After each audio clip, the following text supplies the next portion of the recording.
It is not only an aircraft. It can be an eye, a messenger, a camera, a computer, and sometimes a weapon. But the strangest part of this story is where it began. Long before artificial intelligence, satellite navigation, or radio control, one of the earliest unmanned aerial surveillance systems was a pigeon carrying a camera. At the beginning of the 20th century, German pharmacist Julius Neubronner used carrier pigeons to transport messages. When one bird disappeared and returned weeks later, he became curious about where it had gone. So he built a miniature camera light enough to attach to a pigeon's chest. A timer activated the shutter while the bird was flying, producing strange aerial photographs of rooftops, roads, and fields. The pigeon could not be controlled, and the camera could not be aimed. But the experiment proved something important. An aircraft did not need to carry a human to collect valuable information. Military observers immediately understood the possibility. For thousands of years, commanders had depended on scouts, cavalry, watchtowers, balloons, and spies to discover what was beyond the next hill. Now they imagined sending something into the sky without risking a human life. The First World War turned that dream into an engineering challenge. In Britain, researchers tested radio-controlled pilotless aircraft. In the United States, engineers created the Kettering aerial torpedo, later known as the Kettering Bug. It looked like a small wooden biplane, but it had no cockpit. Before launch, engineers calculated the distance to the target. A mechanical system counted engine rotations. When the aircraft had supposedly traveled far enough, the engine stopped, the wings detached, and the machine fell toward the ground carrying explosives. It was an early combination of an aircraft, an autopilot, and a bomb, but it was unreliable. Some prototypes crashed shortly after takeoff. Others missed their intended routes. The war ended before the machine could enter combat. It appeared to be a failure, but the core idea survived. A pilotless aircraft could be programmed to travel toward a distant target. During the following decades, drones found a more practical role. Military forces needed realistic moving targets for anti-aircraft training, but no pilot wanted to fly an aircraft while soldiers fired at it. So engineers built radio-controlled target aircraft. Britain developed the Queen Bee, while the United States produced thousands of small radio-plane drones during the Second World War. These aircraft were launched, controlled from the ground, and sometimes recovered by parachute. They were designed to be attacked, but they proved that unmanned aircraft could be produced and operated on a large scale. One radioplane factory worker would later become more famous than the machines themselves. Her name was Norma Jean Dougherty. The world would eventually know her as Marilyn Monroe. After the Second World War, air defenses became far more dangerous. Radar-guided guns and surface-to-air missiles could destroy reconnaissance aircraft flying deep inside enemy territory. If a pilot was shot down and captured, the result could become an international crisis. That made unmanned reconnaissance increasingly attractive. During the Vietnam War, the United States used Ryan Firebee drones to photograph enemy territory, collect electronic signals, and monitor air defenses. Some were launched from larger aircraft. After completing their missions, they deployed parachutes, while helicopters attempted to capture them in mid-air. These machines flew thousands of dangerous missions, but there was still one major problem. The information often arrived too late. Photographic film had to be recovered, processed, examined, and delivered to commanders. By that time, the target might already have moved. The next revolution was not better flight, it was live video. During the 1970s and early 1980s, Israel developed small unmanned aircraft capable of transmitting real-time television images. In the 1982 Lebanon War, Israeli drones helped locate Syrian air defense positions, watch enemy movements, and force radar systems to reveal themselves. For the first time, commanders could watch the battlefield through the drone while events were still unfolding.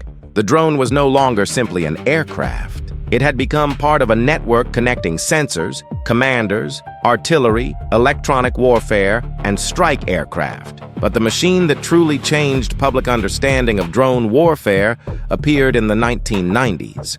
It was called the Predator.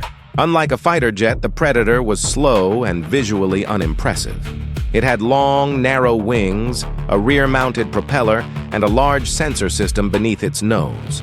Its greatest strength was endurance. Instead of passing quickly over a target, it could remain overhead for hours, transmitting live video through satellite connections. Operators thousands of kilometers away could observe roads, buildings, vehicles, and people in real time. The cockpit had not disappeared. It had simply moved to the ground. Originally, the Predator was built for surveillance. Then engineers attached Hellfire missiles beneath its wings. The same aircraft could now find a target, watch it, and attack it. This shortened the distance between observation and destruction. Supporters argued that drones could strike dangerous targets without risking pilots and could use smaller weapons more precisely than traditional bombing. But accuracy did not guarantee correct decisions. A missile could hit the exact point selected by an operator and still kill the wrong person. Poor intelligence, mistaken identities, and misunderstood behavior produced civilian casualties and political anger. The empty cockpit did not remove human responsibility. It only spread that responsibility across pilots, analysts, commanders, engineers, and politicians. At the same time, another revolution was happening outside the military. Cameras became smaller, batteries became lighter, GPS receivers became cheaper, smartphone sensors made automatic stabilization possible. Suddenly, ordinary people could purchase a quadcopter, launch it from a field, and capture aerial footage that once required an expensive helicopter. Farmers began inspecting crops. Firefighters mapped wildfires. Scientists monitored glaciers and wildlife. Rescue teams searched disaster zones. But cheap civilian drones also transformed warfare. A commercial aircraft costing a few $100s could identify an artillery position, follow a vehicle, or guide a weapon toward a target worth millions. Small drones could also be modified to carry explosives. Air power was no longer limited to wealthy governments with large runways and expensive aircraft. It could now be carried in a backpack. And this is leading to the next stage, autonomous swarms. A swarm is not simply a large group of drones. In a true swarm, the machines communicate, divide tasks, avoid collisions, replace lost members, and adapt to changing conditions. One group might map an area, another could search for radio signals, others could relay communications or create decoys. A human commander would no longer control every aircraft. The commander would give an objective, and the swarm would decide how to achieve it. That creates the most difficult question in drone history. How much authority should a machine receive? Automatic navigation is one thing. Automatically choosing and attacking a human target is something entirely different. Supporters believe autonomous systems could react faster, reduce risk to soldiers, and operate when communications are blocked. Critics warn that machines may misidentify targets, behave unpredictably, and make irreversible decisions without meaningful human judgment.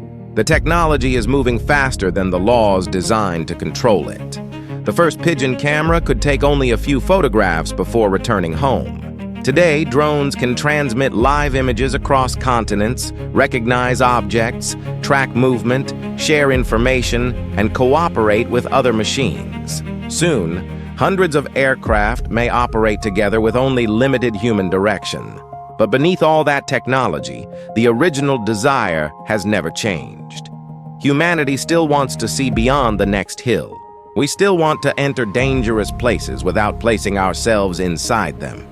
And we still believe that sending a machine into danger gives us control over what happens next. The history of drones reveals a more uncomfortable truth. Removing the human from the aircraft never removes humanity from the consequences. The cockpit may be empty. The decision never is.